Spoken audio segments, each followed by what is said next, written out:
And Chair Shimakubo, we are live. Thank you. Good evening, everyone. I'm Janice Shimakubo, Chair of the City of Scottsdale Human Relations Commission. It is now 5 p.m. on Monday, October 11th, 2021, and I'd like to call to order the meeting of the City of Scottsdale Human Relations Commission. Before we proceed, I'd like to explain that I'm attending tonight's meeting virtually or electronically because I'm out of town. According to the Human Relations Commission bylaws, the chair is allowed to determine points of procedure.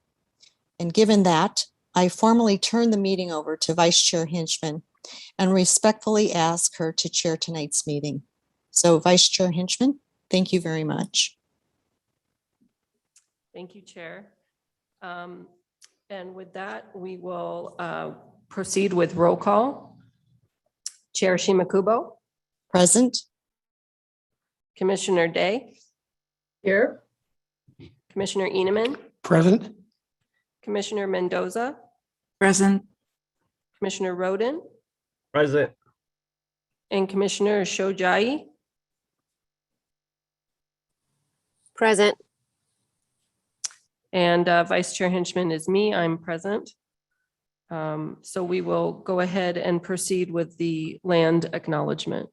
Oh, sorry. Also in attendance is staff Kelly Corset. I am here. Thank you. And Detective Wieger. It is Wieger. Wieger. Yes. Sorry. No problem. From Scottsdale PD. So we will proceed, and I'm sorry, Mayor Ortega. With that, we will proceed with the land acknowledgement, if we could. Vice Chair Henchman, I'm happy to read the land acknowledgement. We acknowledge that this meeting is being held on the ancestral lands of the Pima, Acamel O'odham, and Maricopa, Peepash people. We offer gratitude and respect to these elders, both past and present, who have stewarded this land through generations. Their descendants are knowledge keepers, and we seek understanding, truth, restoration of connections, and reconciliation. Thank you, Kelly. And with that, we'll move on to public comment. I believe we have none. Okay. So agenda item number 1 is approval of the minutes from September 13th meeting. Madam Vice Chair, I move approval of the minutes. Is there a second? Was that Commissioner Day? Yes. Okay. All in favor of approving the minutes from September 13th, please say aye. Aye. Aye. Any opposed? Okay, so the ayes have it. The meeting minutes from September 13th have been approved. Agenda item number 2, we have the Honorable Mayor Ortega here to do a proclamation. It is Indigenous Peoples Month and day today. So with that, Mayor Ortega, please proceed. Thank you, Vice Chair. And thank you one and all of this Human Relations Commission for your work in our community. I have a proclamation from the Office of Mayor regarding Indigenous Peoples Day. Whereas this day is an opportunity to gain greater knowledge of Native Americans and honor all Indigenous peoples on planet Earth, and whereas in Arizona, 22 federally recognized tribal nations have inhabited these lands continuously, prevailing against untold hardships and uphold their traditions. And whereas the city of Scottsdale recognizes that Indigenous people are the original inhabitants of the Americas, living respectfully on this land and under the sky we now call Scottsdale. And whereas the city of Scottsdale is enriched by the Penhemo Yaqui culture, their community and traditions, which are integral part of city history. And Whereas the city of Scottsdale celebrates the positive and significant relations between our nearest neighbors, the Salt River Pima Maricopa Indian community, the Fort McDowell Yavapai Nation, the Gila River Indian community, and we welcome more social and cultural interactions. And whereas Scottsdale residents and visitors alike are drawn to our city due to Native Indian art and culture showcased throughout Scottsdale. Therefore, I, David D. Ortega, Mayor of Scottsdale, do hereby proclaim October 11th, today, 2021, as Indigenous Peoples Day, and encourage everyone to explore the origin narratives, artwork, intricate family bonds, and to understand the ancient living values of the Arizona tribal nations. Signed by myself and City Clerk Ben Lane. Thank you for allowing me to deliver this to our community. And please note that an original will be sent to the Salt River Pima Maricopa Indian community under my signature, the Fort McDowell Yavapai Nation, and the Gila River Indian community, as well as one posted at the Center for the Benhamo Yaqui neighborhood. Thank you very much. Thank you, Mayor Ortega. It means a lot that you came here today and made a proclamation for Indigenous Peoples Day, especially on today. So we appreciate your time and we're honored to have you as a guest. Thank you. And with that, we'll move on to agenda item number 3. First, for the record, I just want it to show that Assistant City Manager Brent Stockwell is also present. Agenda item number 3, update from Scottsdale PD Q3 hate crime statistics and year-to-date totals. Detective? Thank you. Yeah, I'm Detective Garrett Wieger. I work with the police department. I'm part of our violent crimes unit. So we investigate a multitude of person-related crimes.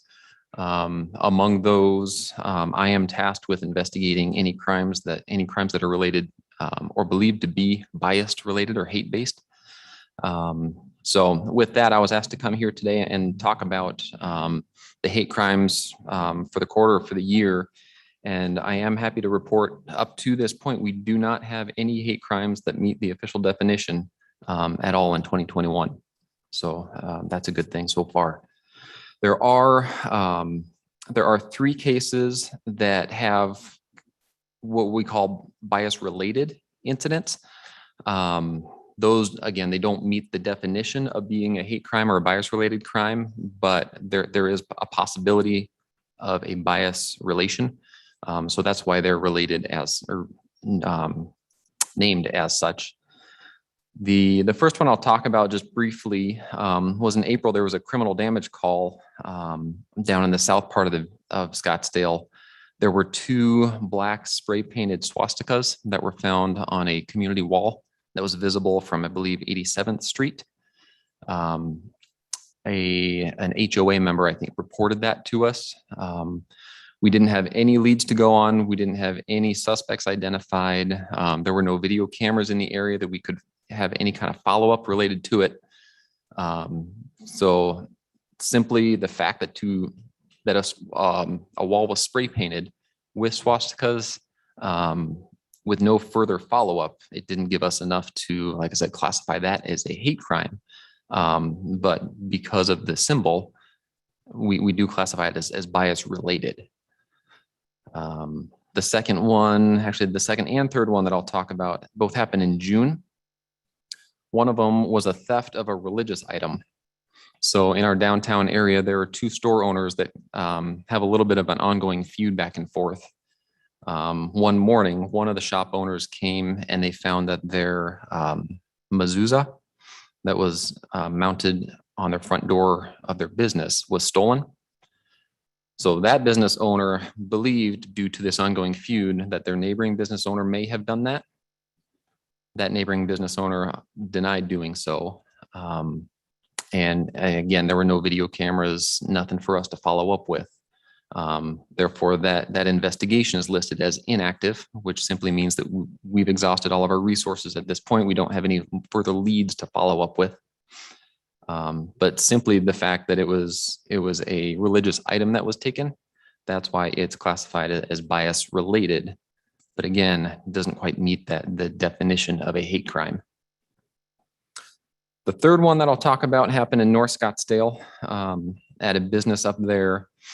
The business posted a pride flag in their window. It's a chain business that they were doing this to all of their businesses. They received a phone call that morning that identified, is this the business that has the pride flag in the window? The caller said something to the effect of, you need to evacuate by 1:30 in the afternoon for the safety of your employees. That was enough information to create a threats call for service because it interrupted their business. But again, we didn't have a lot of leads to go on.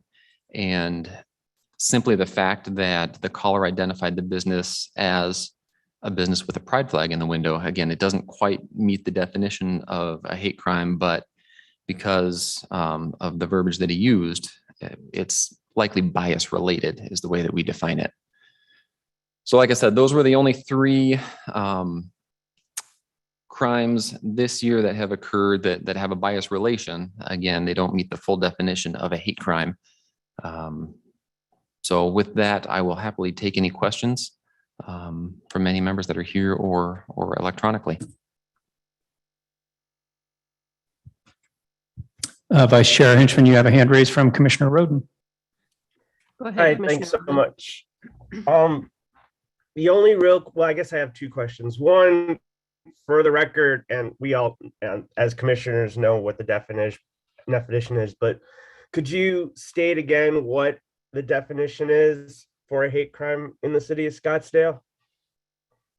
Absolutely. Yeah. So the FBI, we go off of the FBI's definition, and their definition is a committed criminal offense which is motivated in whole or in part by the offender's bias against a race, religion, disability, sexual orientation, ethnicity, gender, or gender identity.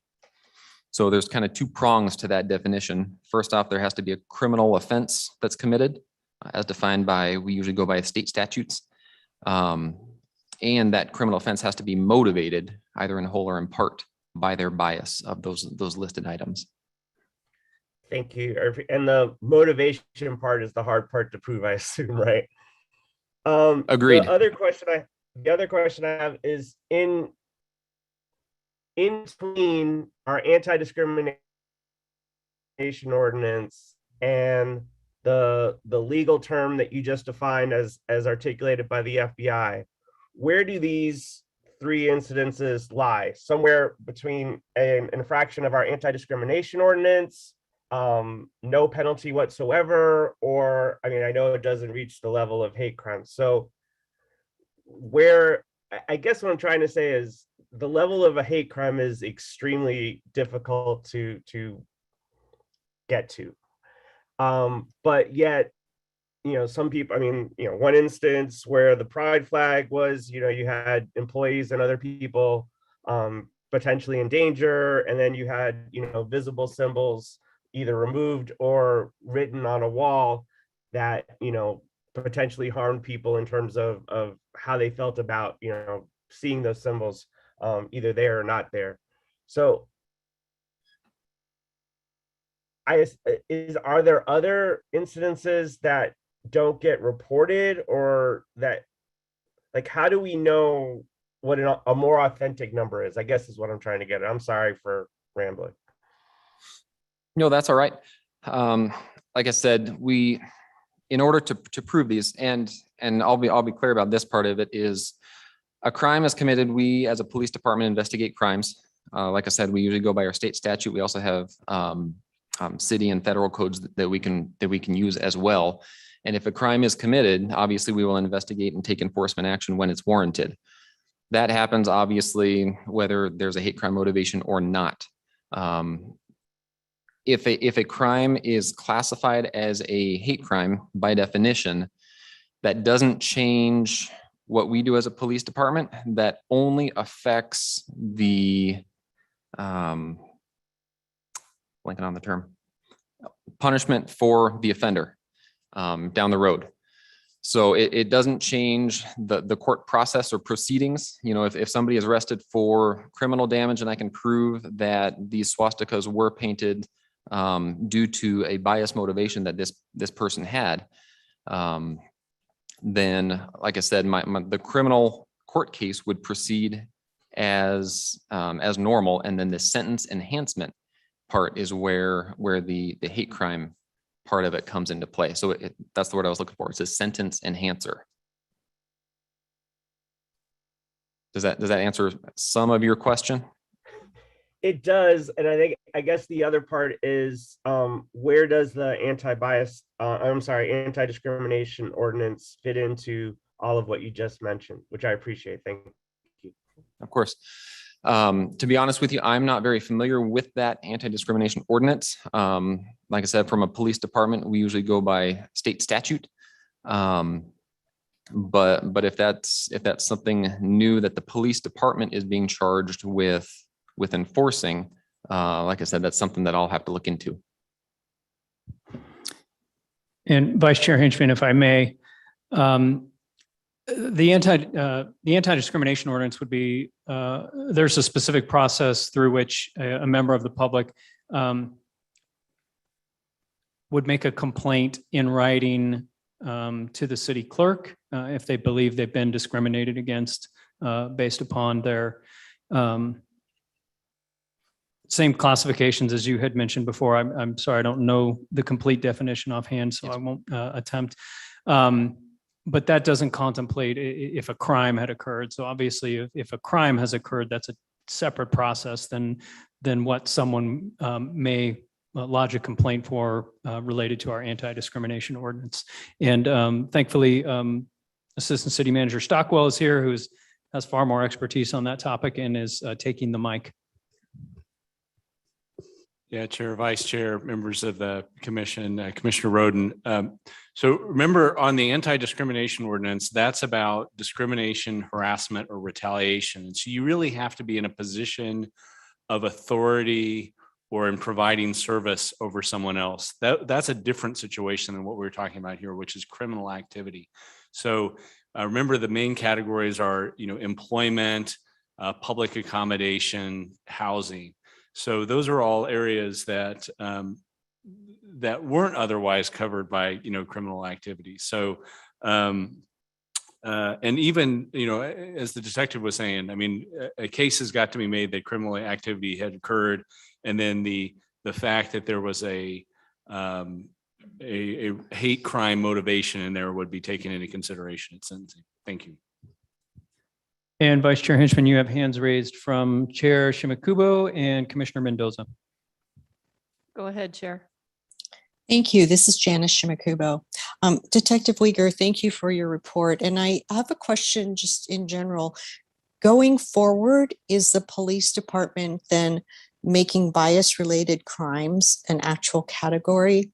And therefore, if that's the case, then can this commission not only ask for quarterly hate crime reports, but also for bias-related crime reports? I don't know the specifics of that answer. I know our crime analysis unit does look at these bias-related incidents, and they pulled that information for me for this meeting. So I think the short answer is yes. You can likely ask for those, and we'll be happy to provide them. Thank you. Thank you very much. That would be very helpful. We'd like that. Thank you. Commissioner Mendoza, go ahead. Thank you, Vice Chair. This is Commissioner Mendoza.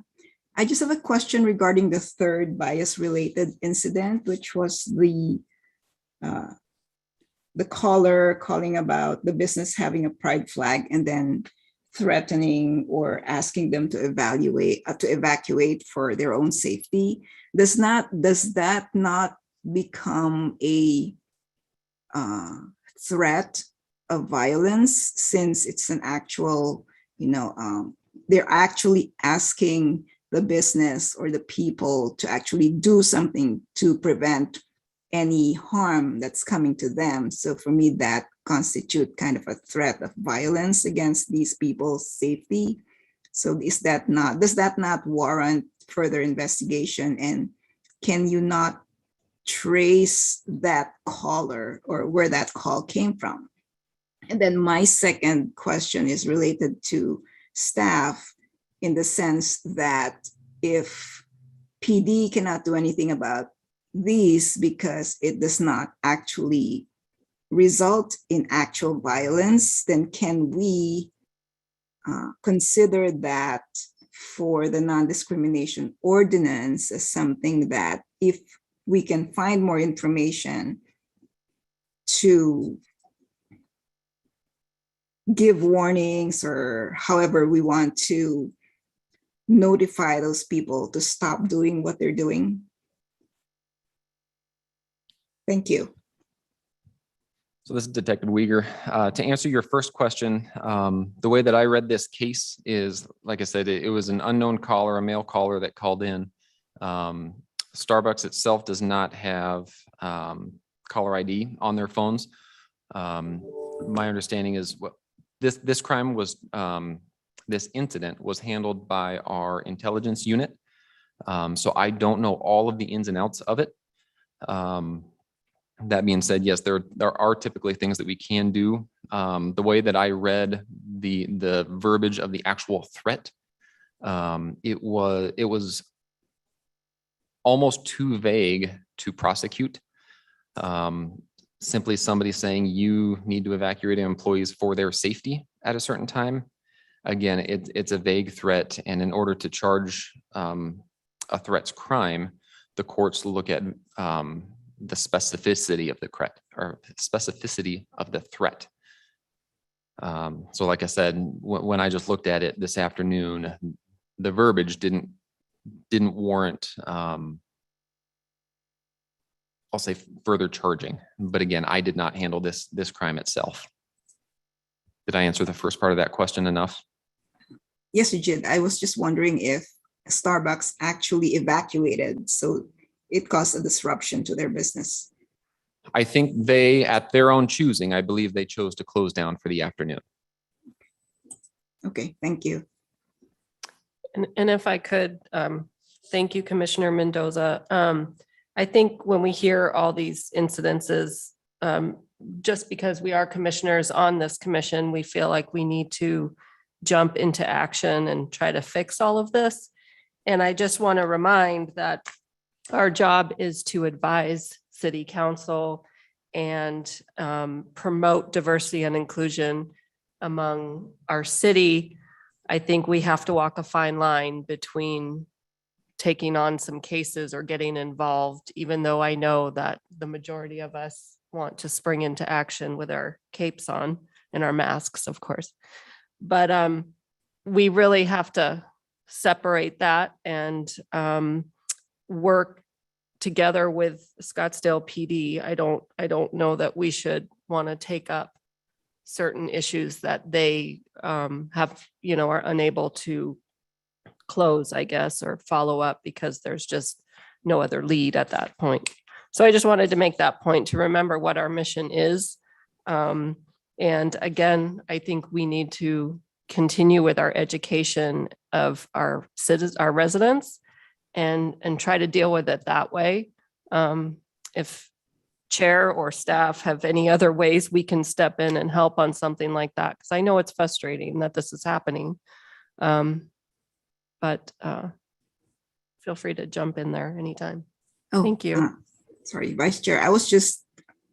My intention was not to jump in and involve the commission, but just to provide like a safety net where the NDO can catch these bias-related incidents that the PD cannot actually, process or move forward with, if that's possible. Thank you. Thank you. I appreciate that, Commissioner Mendoza. And Vice Chair Henchman, you have a hand raised from Assistant City Manager Stockwell. Brent? Yeah, Chair, Vice Chair, members of the commission. So you remember when we had this discussion more than a year ago, we were talking a little bit about whether or not there needed to be an expansion of things that were covered by the hate crime. And I know we had conversations at that time, and it was felt by the police department and the city attorney's office that the existing laws were comprehensive enough to handle these matters. And so we didn't really pursue it any further at that time, although it was something that we looked at.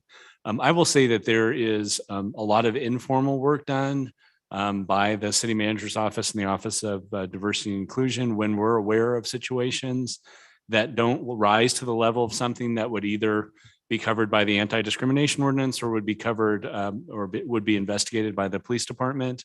And we'll work to reach out and use, kind of the positive encouragement of the city. I mean, certainly when businesses have displayed inappropriate material in their windows that didn't kind of present the type of image of Scottsdale that we would want to present to visitors and other things like that, we've certainly reached out and asked for people to, voluntarily kind of be follow the golden rule, right? Sometimes that works, sometimes that doesn't. But I just want to make sure it was clear that we also we don't just say, oh, well, that's not covered by the hate crimes or that's not the anti-discrimination ordinance and we're not going to do anything further.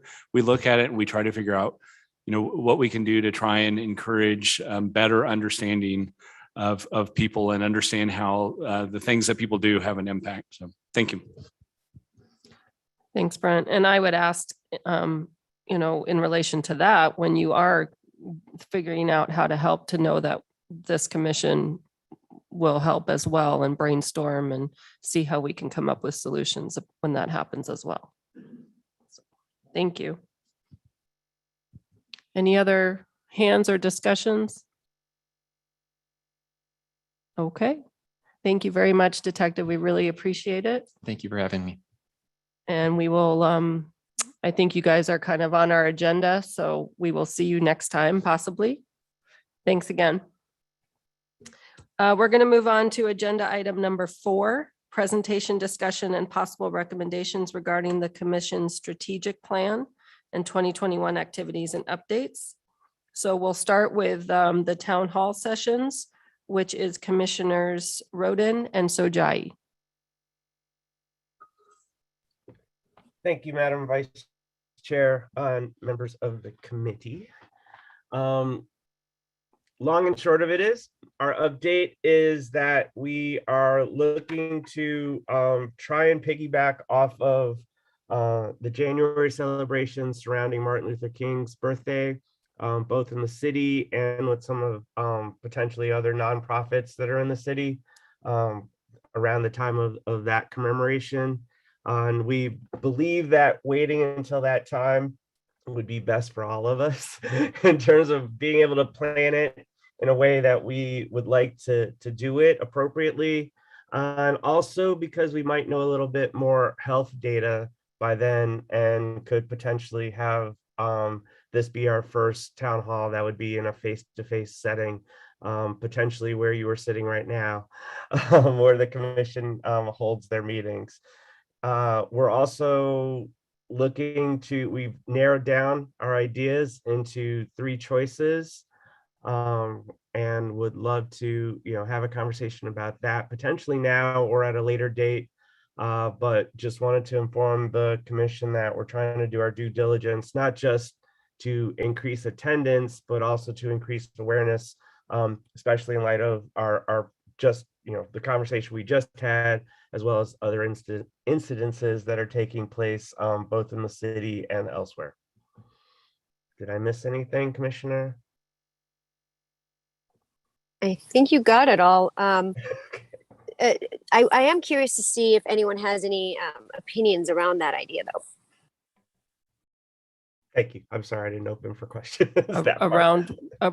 Commissioner Shojai, around which idea? To do it in January? To do it, to piggyback off of the activities around the MLK. Do we have any hands up, Kelly? Vice Chair Henchman, we have a hand up from Chair Shimakubo. Okay. I'll let Chair go ahead and then I'll add what I was going to say after. Go ahead, Chair. Thank you, Vice Chair Henchman. This is Janice Shimakubo.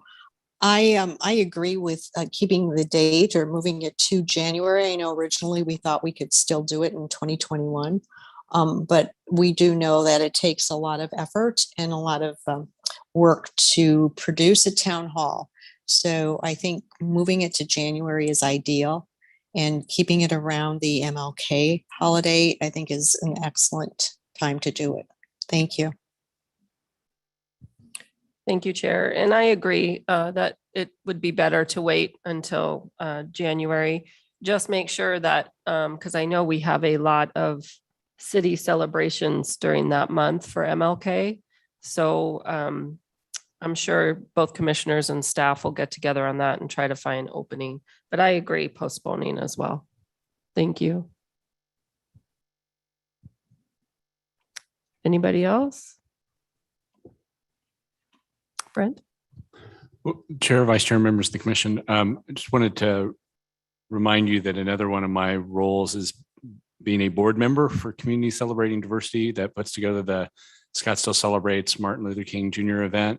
And if I think we have a board meeting coming up in the next couple of weeks, and if there's any recommendation that the commission would like me to relay to the board about coordinating or planning for a town hall in relation to the Scottsdale Celebrates Martin Luther King Jr. event, I'm happy to relay that on behalf of the board and happy to, work to help coordinate that. I know they are in final discussions with the speaker for this year. Speaker is also not only is the keynote at the event, which is January 13th, but also does the Scottsdale Voices event at the school district. And so it may be possible to also either coordinate something after that or a companion to that. So whatever you all want to do, but if you do want to make a recommendation, it would probably be helpful so that I could communicate that on the commission's behalf. Thank you. Thank you, Brent. I was gonna say when you were saying that, if I know the keynotes are always very powerful. I think last year was Coach Herm Edwards. And I don't know if the commission, I think it's a great idea to ask for a recommendation and maybe try to coordinate with whoever that keynote is. I don't know how the finance would work there, but I think we should take advantage of the opportunity that Brent laid out. But I'd like to know how the other commissioners feel about making a recommendation if we could kind of collaborate. Go ahead, Brent. Yeah, Chair, Vice Chair, members of the commission, if I could add to that. So even what could be done is an event that is advertised at the same time, a town hall that follows up that, where maybe some of the content is explored in more detail. So it wouldn't necessarily have to have the keynote involved, but could be something where we're collaboratively advertising together to try and build on that audience. Thank you. And Vice Chair, you have a hand up from Commissioner Roden and Commissioner Shojai. Commissioner Roden, go ahead. Thank you, Vice Chair. Yes. Short answer is yes. Extremely excited about potentially working in concert. And I see our idea as an addition to and not a subtraction from, and I just wanted to be clear about that. That the work that they do with SUSD and of course the event where the awards dinner, in my experience as a commissioner, have been tremendous and amazing, and also leaves us sometimes with questions, which I think that's the void that I think we could fill as a way either before or after, or somewhere in between, depending on the time and how we can get things set up. To be able to allow people to have that type of conversation that would add to both of the events that Brent mentioned. So I'm excited to look into more ways in which we can create that partnership. So thanks. Thank you, Commissioner Roden. And I would also keep in mind that one of our items under the strategic plan was city relationships. And I believe community celebrating diversity was mentioned earlier at one of our past meetings. And I've kind of been waiting for an opportunity where we can collaborate. So I think personally, we should jump on this. Commissioner Shojai? Thank you. Brett, how can we maybe schedule something offline to talk about what opportunities we should be presenting to you to take to your board? Is there an opportunity to do that before your board meeting? Could we schedule offline? Chair, Vice Chairs, members of the commission, Commissioner Shojai, certainly we can do that. And just so you know as well, at every meeting at the end, I update them on all the work that the HRC is doing. So, and the city more broadly. So it's always a topic when we're there, but if we want to get together or you want to get together, then call me afterwards with, as long as you have kind of a broad recommendation from the commission, I'm happy to kind of forward that further. So, Thank you. Or have I'll a separate meeting. Okay, I will Thank you. schedule something once we know more. Thank you. Thank you, commissioners. Go ahead. Vice Chair Henchman, if I may, since it sounds like the path forward is for the HRC to more formally approach the board of CCD on this idea of a partnership. And you are agendized under this item for possible recommendations. I would suggest that you may want to formalize that with a motion and a vote. Thanks, Kelly. I would like to make a motion that this commission give a recommendation to Assistant City Manager Brent Stockwell, who can bring to the Board of Community Celebrating Diversity that we collaborate or at least get into talks about working together for a future town hall in January. Madam Vice Chair, this is Commissioner Eneman. I second the motion. All in favor? Aye. Aye. Aye. Any opposed? Okay, motion is passed. Kelly, I guess if you could write that up a little better than what I said, and we can get it to Brent, and then Commissioners Roden and Shojai can take it from there with a meeting since this motion has passed. Vice Chair Henchman, certainly, and thankfully the meetings are recorded verbatim, so we'll have the language precisely as you stated it. Thank you very much. Any other discussion for town hall? I think that was extremely productive. Thank you, Brent, very much. The next item is the Scottsdale For All. We discussed this at the last meeting, and we're going to receive an update and make recommendations for future plans. I believe that is Chair Shimakubo. Yes, thank you, Vice Chair. This is Janice Shimakubo, and thank you, Kelly, for presenting these PowerPoint slides. So in September, an idea came up that the commission relook at our work with Scottsdale For All. And in particular, there was some discussion about trying to bring back the posters and do more distribution of the posters. So I thought it would be good for us to just take a step back and look at where we've been with Scottsdale For All. And so I put together a quick overview of what's happened. And so the first question is, why did we even make Scottsdale For All? And I know most of the commissioners on the call lived through much of this, but just to recap everything, we did it because of the HRC's desire to effectively communicate our mission, which is to promote diversity and inclusion in Scottsdale. And then in spring of 2017, the mayor proclaimed Scottsdale to be a golden rule city. So with all of that happening in the fall of 2017 and the spring of 2018, we, the HRC, developed the Scottsdale For All campaign. And I hope you can read the slide, but the definition of Scottsdale For All was a community diversity campaign designed to include visual interests, social media, and video stories. So you probably remember we had posters, We launched our hashtag, our website, our Facebook page, and we also recorded, I believe, 5 Scottsdale resident stories.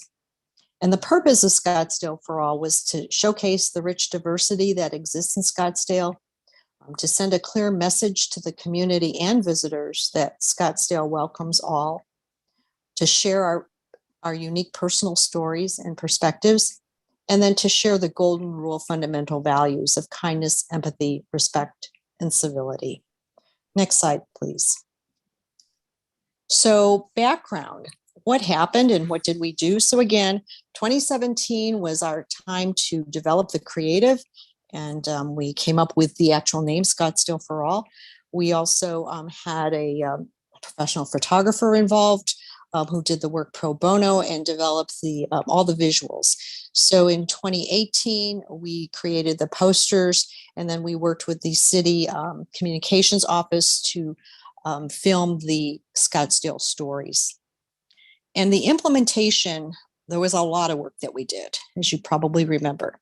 Poster distribution, because remember, our original plan was we wanted these posters in all the businesses, as many businesses as possible within Scottsdale.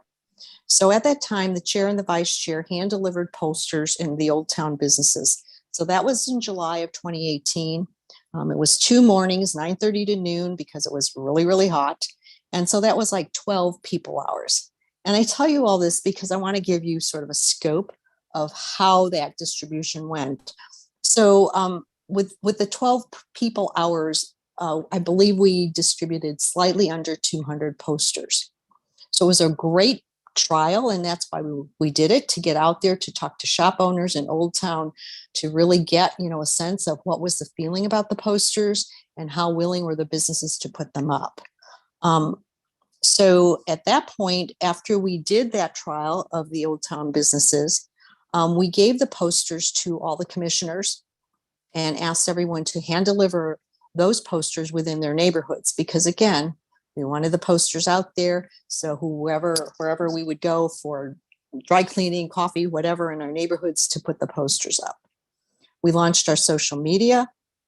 We also had Scottsdale Update write an article about picking up the posters at the libraries and senior centers. So we started to develop a relationship with the libraries and with the senior centers, not only for them to put the posters in their buildings, but to have them available for the public to pick them up for free.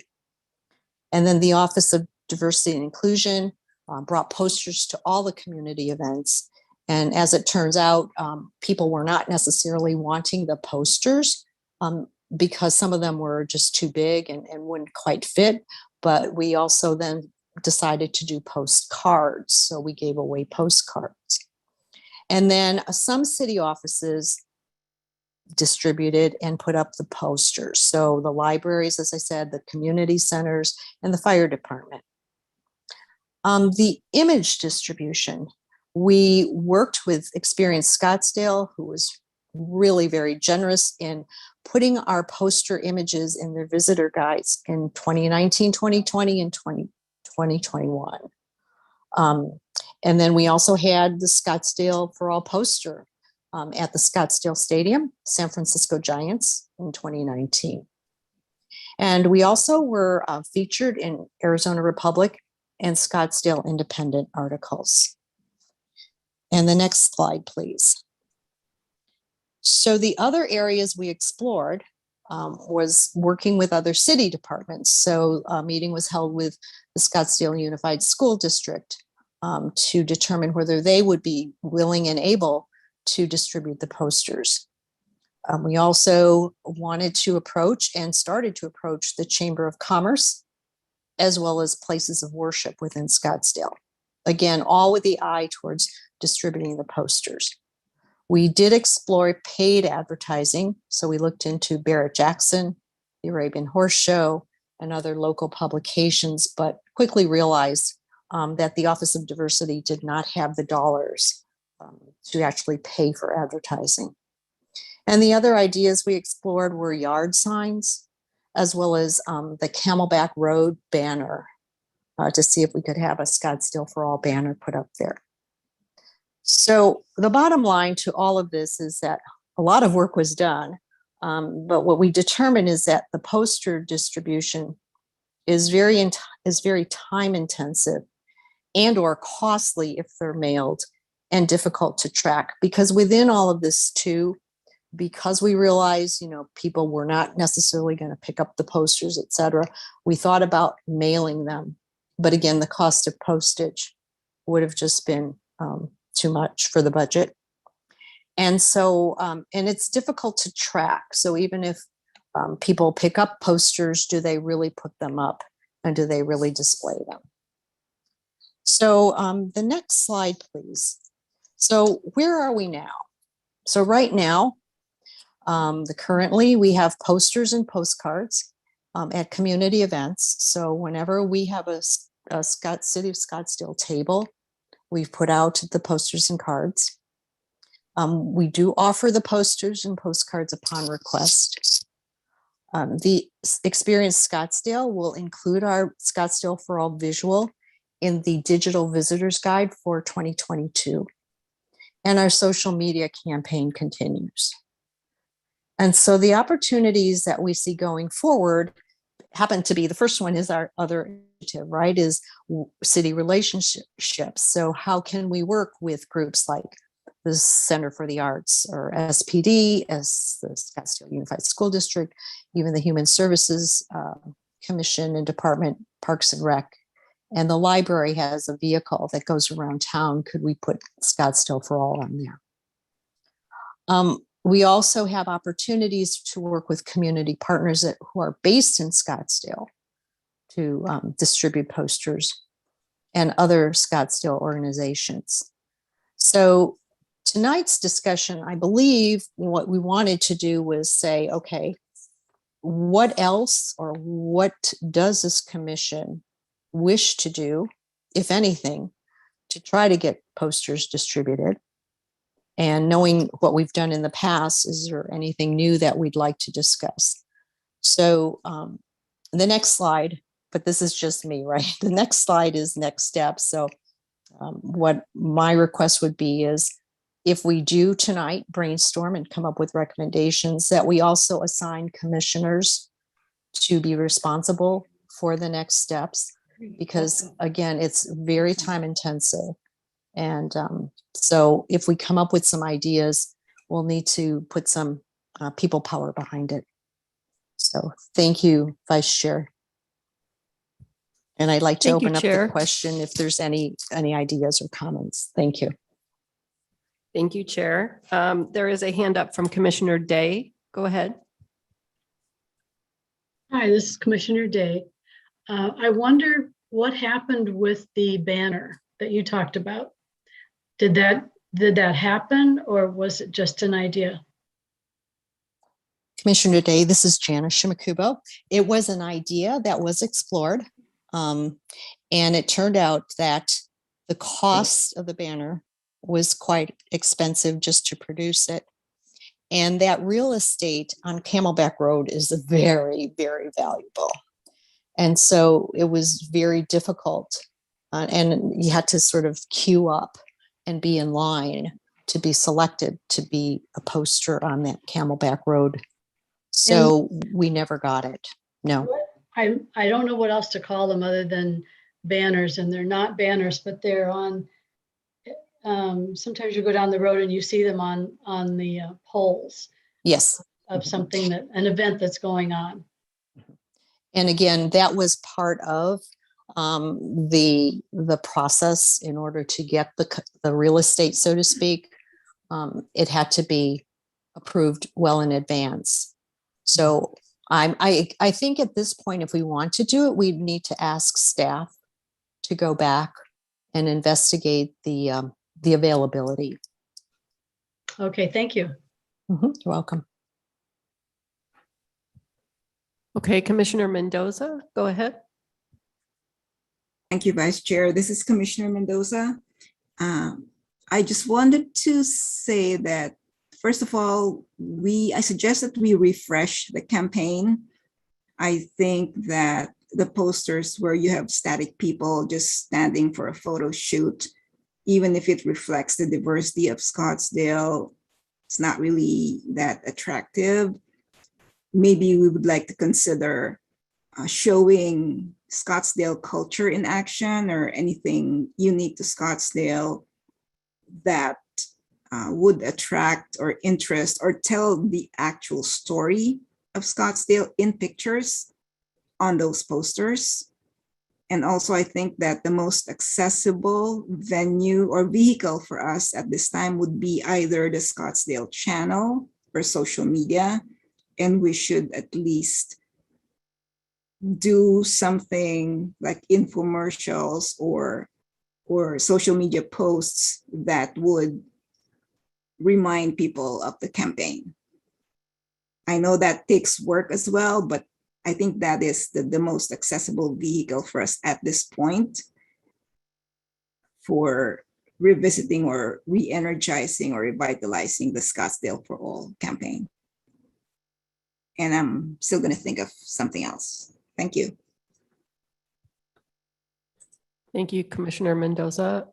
Chair Shimakubo, do you have any response to that? This is Janice Shimakubo. I have some thoughts about Commissioner Mendoza's ideas. I think the biggest opportunity we have is social media. And I know Commissioner Shojai is on today's conference bridge, and I don't want to put her on the spot, but we do think that social media at this point is going to be our biggest engine. So back to then the other idea Commissioner Mendoza had, which is to do more visuals of Scottsdale in action, is going to be, I think we have to go back to the Office of Communications and find out, is that something they can take on? Because keep in mind, our first program was pro bono. I mean, and magnificent work pro bono would have cost us thousands and thousands of dollars. So I don't know, again, I don't want to put anybody on the spot if, the communications office can take that on. So I think that those cover the ideas, Commissioner Mendoza. Oh, But, Chair, but some of it's going to be beyond us, Yeah. as the commission. Yeah. Maybe we do have some photos in our archives or in the past. They don't really have to be something that we have to stage, but I know there are news articles, or maybe the Scottsdale Independent even has photos of what's going on in Scottsdale, but we might have some photos of Scottsdale in action in previous years that we can use to start with. Thank you. Vice Chair Henchman, Chair Shimakubo, members of the commission, it's Kelly Corset, your staff liaison. And I can respond. And I was thinking the same thing that Commissioner Mendoza had brought up, that we, I'm sure, have a selection of photos from community events that that certainly could work as part of refreshing the imagery associated with the Scottsdale For All campaign. And I will say that having been involved with this from the onset, I think this is a very, it's a very solid campaign. And in fact, I continue to encourage my communications team to look for topics that we can post under the Scottsdale For All hashtag. So it is something that we have continued to do, although not as often as we really need to do to elevate the campaign into a more frequent visual for people who are connecting with the city on social. That said, I am working with our public affairs supervisor, and we are looking to assign one of our staff members the responsibility of fleshing out a Scottsdale For All communications plan. And that's because I feel from a communication standpoint that this is an important topic for our city, and it's the kind of message and the kind of content that elevates us as a community. And so we're very happy to take it on. And so certainly open and interested to in continuing to work with you all and specifically Chair Shimakubo and others who have this particular assignment to see how we can revitalize it, I think is the term that Commissioner Mendoza shared. So certainly we can take on some additional imagery and see where else we may be able to get some images for. And I will say the part of the challenge with really building a social audience around a particular message is you need a lot of messages out there, and that's part of our challenge. Is to really determine what the visuals and what those messages are to be out there multiple times a week. And with that, Vice Chair Henchman, you have hands up from Chair Shimakubo and Commissioner Shojai. Chair Shimakubo, go ahead. Thank you, Vice Chair. Kelly, that is great news to hear about the Scottsdale For All communications plan. That's wonderful. I mean, that's just something I think would be so powerful. And I hope that, this commission can also provide you and your staff with ideas for it. And I like the idea then that you would also be part of this plan would include looking for new images that would be appropriate for this campaign. Because I, like you, feel it's very powerful. And again, the social media portion is really going to be the engine behind this. But thank you so much. And I look forward to hearing highlights of that plan. Thank you, Chair. Commissioner Shojai. I would be more than happy to work with staff to come up with that. If I can get the time to do that, I'm more than happy to do at least a quarter of social media with someone so that we can kind of get that started. But I just need someone to tell me who I need to speak with and when.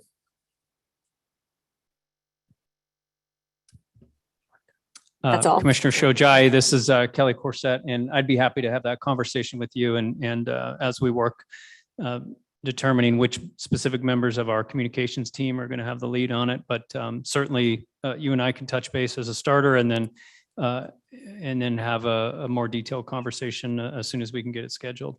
Thank you. Sure, no problem. Thanks, Kelly.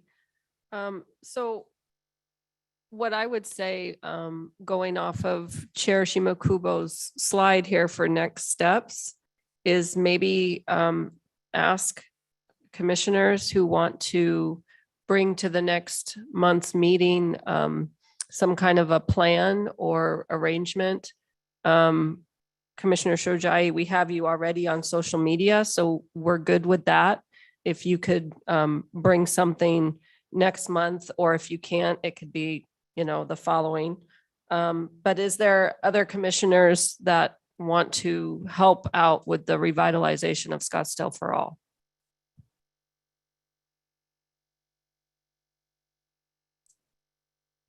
Vice Chair, you have a hand raised from Commissioner Mendoza. Commissioner Mendoza? I will try to think of ideas to contribute to Commissioner Shojai's project. Thank you. And Chair Shimakubo, will you still remain on the Scottsdale For All? I don't want to assume. Well, actually, on our strategic plan, that was under more communications, but absolutely. I mean, I put this together because I felt like this was a good grounding for all of us to remember what we did. But absolutely, yes. I will remain involved. Thank you, Chair. So if we could bring that to the next month's meeting for an update, this agenda item will remain as is, and we can go further with that. And any updates from Kelly, we can hear then as well. And Vice Chair Henchman, you do have a hand raised from Commissioner Day, and I have an additional comment as well. Thank you. Okay. Commissioner Day. This is Marty Day, or Commissioner Day.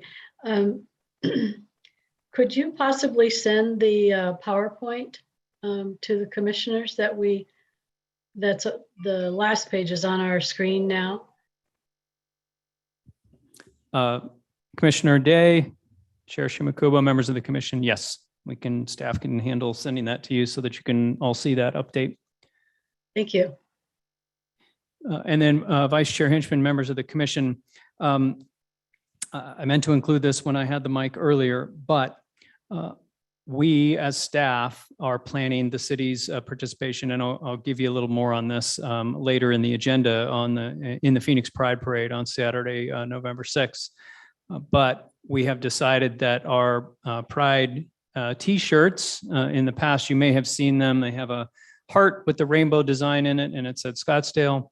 Well, this year's T-shirts will have a heart with a rainbow design in it that says Scottsdale For All.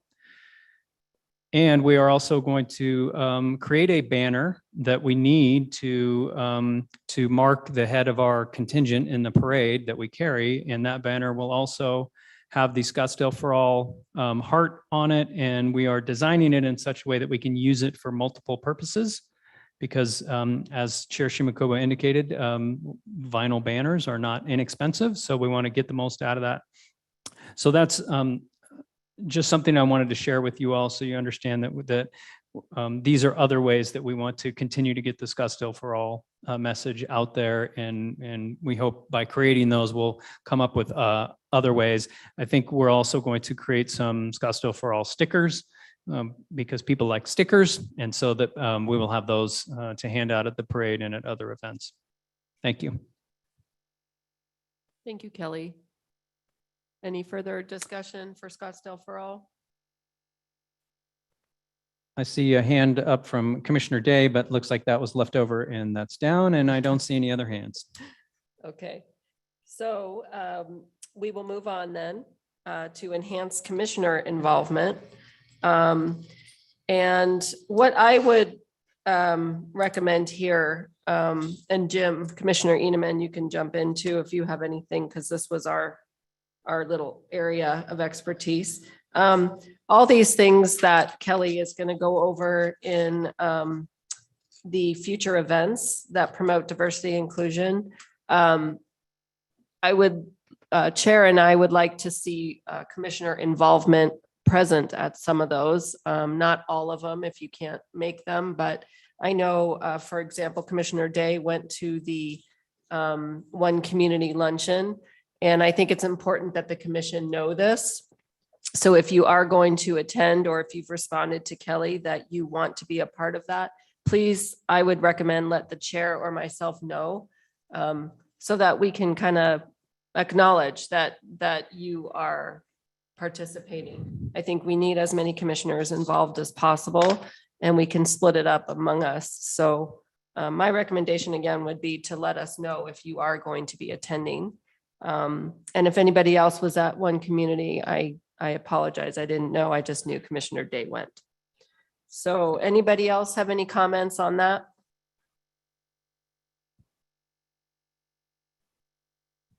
Okay. That's the only update I have for that one. So the next one would be identify important diversity issues.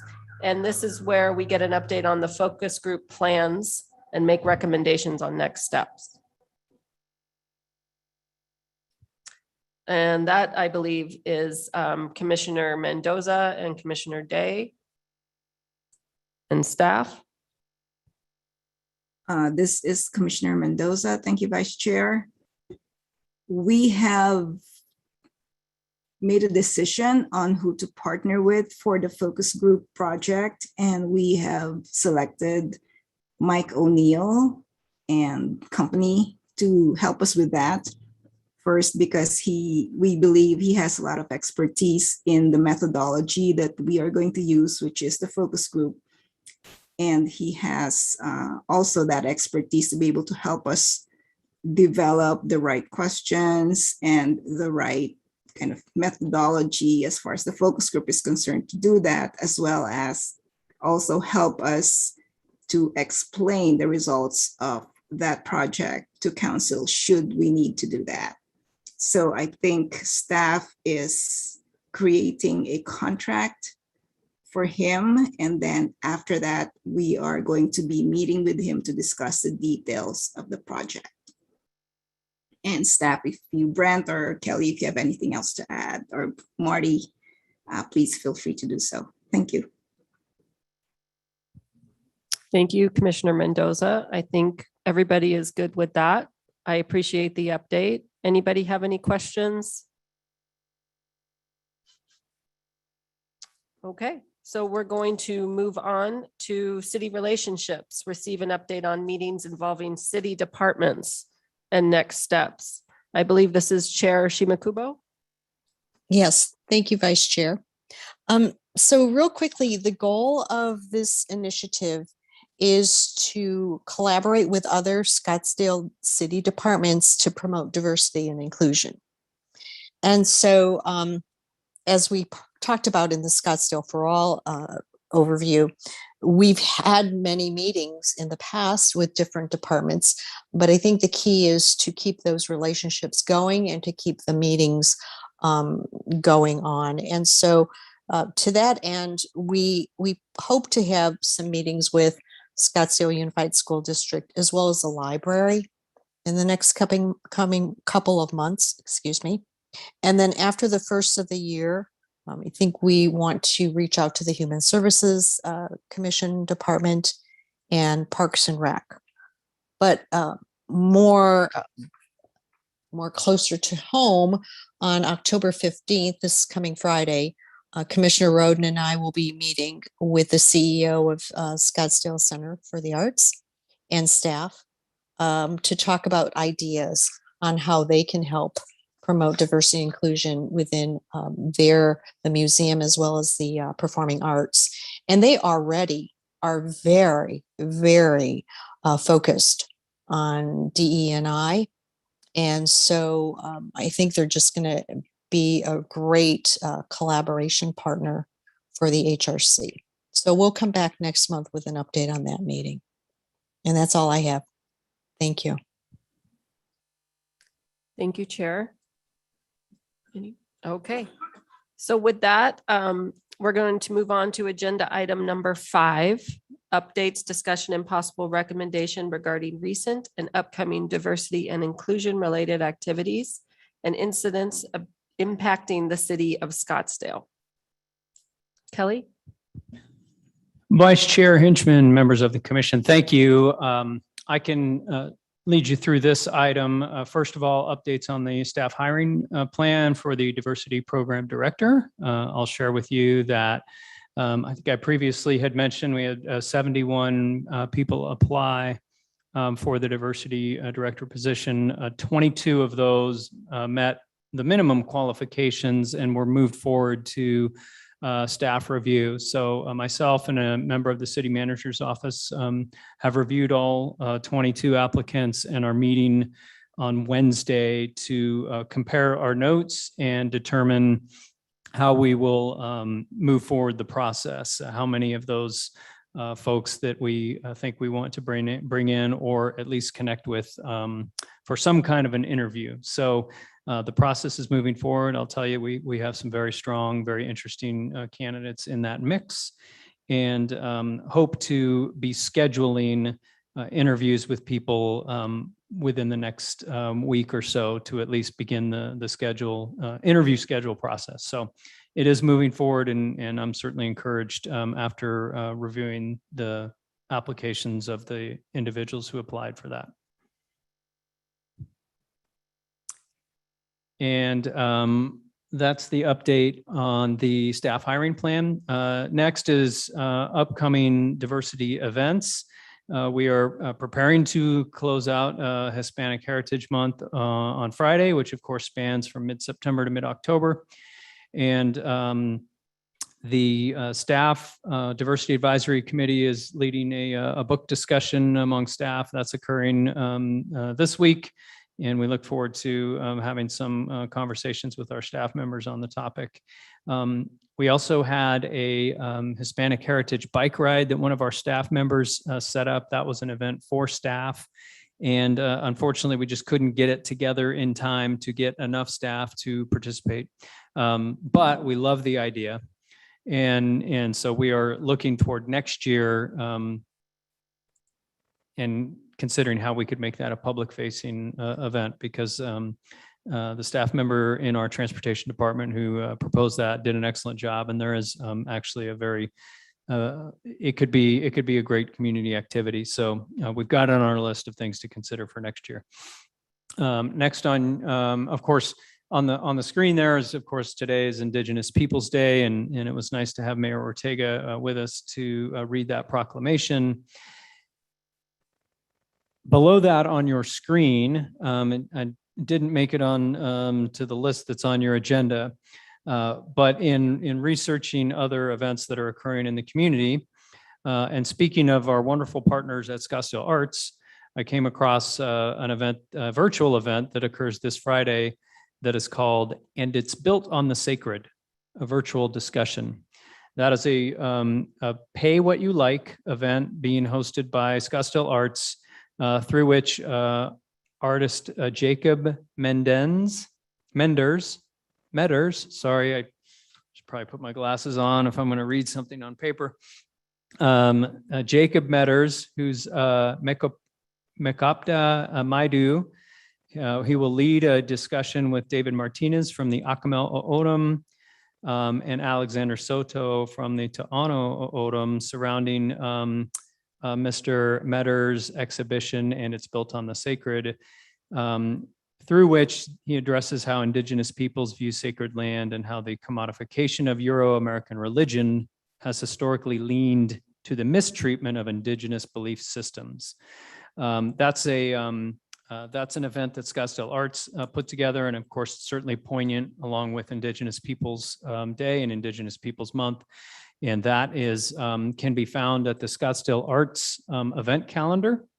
And if any of you would like, I could send you that link as well. That's a free event. It's a virtual event occurring this Friday at 7 p.m. And I would encourage anyone to review the Scottsdale Arts calendar.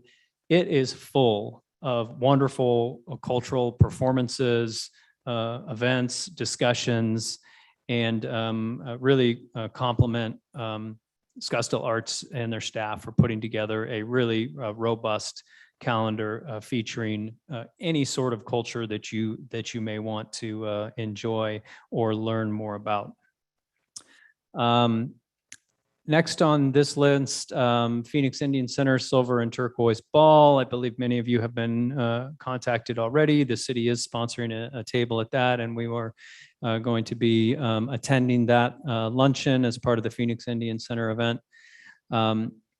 Next on the list is the Asian Corporate Entrepreneur Leaders Dynamics of Leadership Conference. That's Friday, October 22, Saturday, October 23. The city's Diversity and Inclusion Office is also sponsoring that event, through which we have a table at their career resource fair. Our Human Resources Department, the city's Human Resources Department, is going to staff the city's table at that career and resource fair on Friday, October 22nd. However, we are looking for volunteers to help us staff the table on Saturday, October 23rd. And I know that some members of the commission assisted with that in years past, so that if you have interest and availability to be part of the staffing on Saturday, the 23rd, if you would please let me know, that would be helpful. And we're also looking, other partners within the city who have helped with that in the past include the police department and the fire department. And we will be speaking with them about potentially helping us staff the table on Saturday, the 23rd.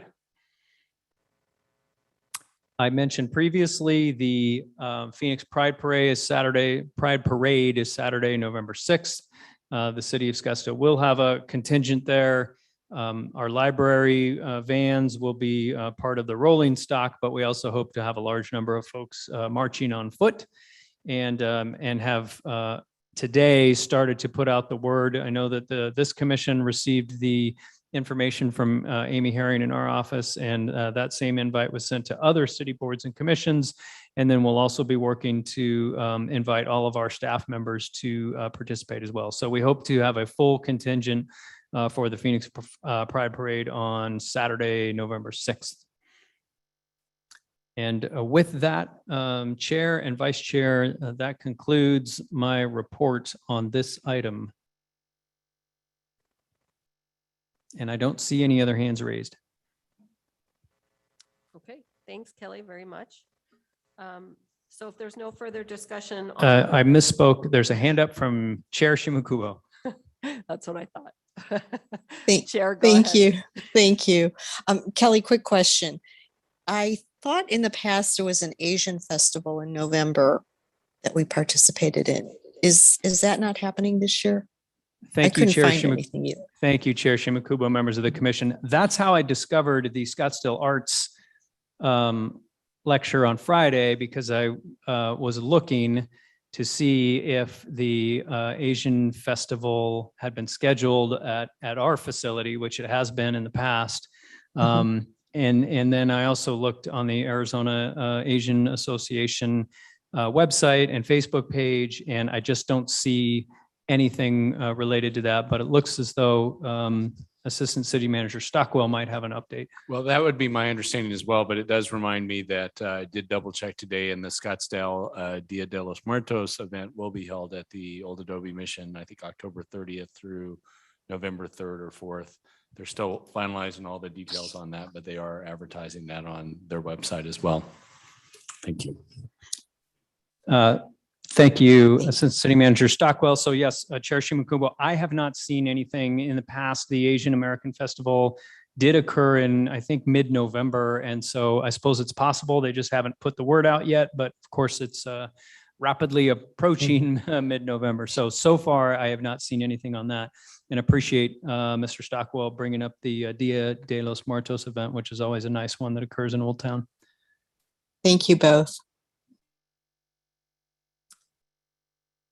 Thanks, Kelly. And again, if you are planning on attending one of these, please let us know so that, you know, we can give you recognition and know that the commissioner involvement is continuing and ongoing. With that, we'll move on to our last agenda item, number 6, identification of future agenda items. And I believe, Chair, you can help me out here. I don't think we have Scottsdale PD on every single month. I know that agenda item 4 will remain for updates, as will agenda item number 5 and 6. Chair? Thank you. Yes, that is correct. We have the strategic initiatives updates and then the staff updates. And that is correct that we do not have SPD at all our meetings. So just quarterly at this time, unless there was something special. Thank you. Thank you, Chair. Brent? Yeah, Chair, Vice Chair, members of the commission. We do have an item we'd like to add to the next meeting, and that is an update or presentation of Census 2020 results by our Marvin Andrews Fellow, Stephanie Zamora. So we'd like to add that to our next meeting. Thank you. Thank you, Brent. And you have a hand raised from Commissioner Day. Commissioner Day, go ahead. Yes, Chair. Is it possible on the agenda we have the land acknowledgement? Just that's all it says. Can we have that written out on the agenda? Kelly is shaking his head yes. So for the next agenda item, we will have that written out. Thank you. Any other questions? Okay, with that, I am making a motion that we adjourn today's meeting. It is 6:19 p.m. This is Commissioner Edelman. I second the motion. All in favor? Aye. Aye. Any opposed? Okay, meeting is adjourned. Thank you all very much. Thank you.